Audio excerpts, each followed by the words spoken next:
Yeah. Let's move on to Group G. Talk to Yeah. me about, I'm going to tell you who my most impressive team was. Okay. The team led by Everton legend Richarlison. Brazil. When I tell you that they bossed this game, I mean, they bossed this game.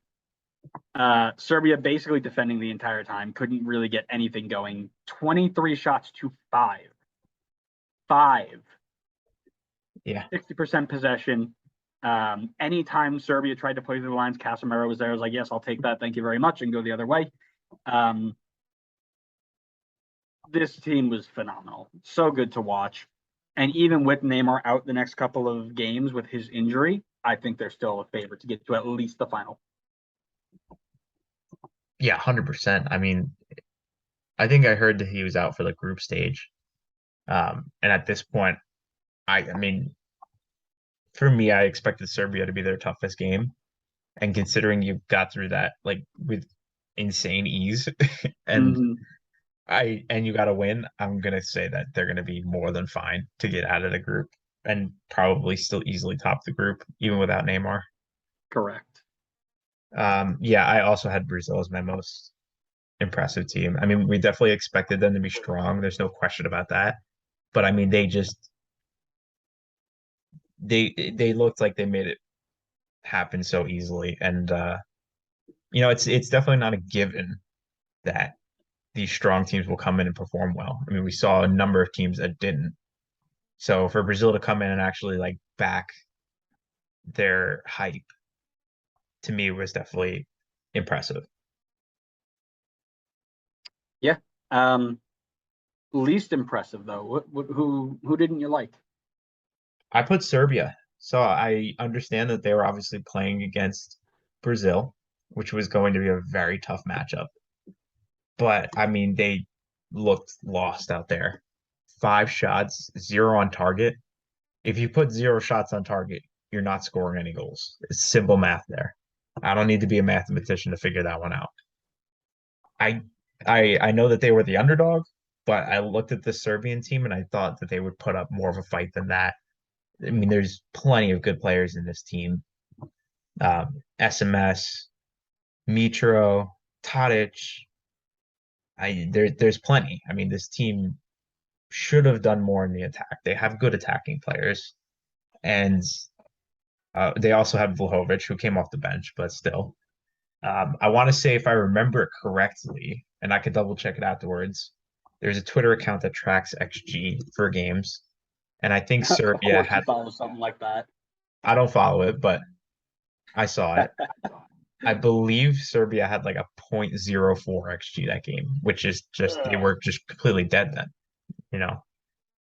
So yeah, they were the least impressive for me. I still think they can bounce back, but it was not a great showing. I too have that. Yeah, I think you hit the nail on the head, right? With all this attacking talent that we hyped and hyped and hyped coming into this tournament, and the strong form, right? They beat Portugal. They were top of their Nations League group. They six in a row, whatever. You'd think that they'd be at least a little bit better in the attack. Like it wasn't like they were getting into the final third and not hitting the frame or getting into the final third and not finishing that final pass. They just had nothing going on except counterattack long balls. And again, let's take nothing away from Brazil and how good they were. We knew that they would be world class. But five shots, zero on target, just really underwhelming for the team that we hyped up at the beginning of this run. Yeah, and I do want to correct my statement on the XG. It was actually not point oh 0.04. That was the halftime XG. Um, let's give the Serbian fans credit here. It was actually 0.23. So much better than we expected. Talk to me about a standout player. There's only one choice. Don't mess it up. It's easy. It's Richie, Watford legend, Yeah. Richarlison. Hold on. Oh boy, you're gonna go get an Everton scarf. I'm gonna talk anyway while you're running away to go get whatever Everton bobblehead you have. Um, he was obviously world class against Serbia. He got both goals for them. for a brief time, I think he was leading the Golden Boot for the World Cup. Granted, again, it was one game, but still. Um, I have in my notes here that I think if he can be a consistent goal scorer for Brazil, for me, they're easily the favorites. I feel like striker is like the one position on Brazil where I feel like it's kind of up for grabs. And not that they don't have a good striker in their system, they have a few options. But if Richie can go out there and just make it his own and continue to score goals like he has been, then Brazil are going to be like unstoppable, in my opinion. And not to mention, he currently, I would say without question, has the goal of the tournament right now. I mean, you said that you put things in your notes and so words. There's only one thing we need. Everton made the world. That's it. That's all you need. I'm glad your audio got really messed up while you said that. So now it Wait, won't did it come really? through. Did it really? Yeah, but you don't have to say it again because I don't think anybody wants to No, hear no. it. Let me try it again. Let me try it Oh again. boy.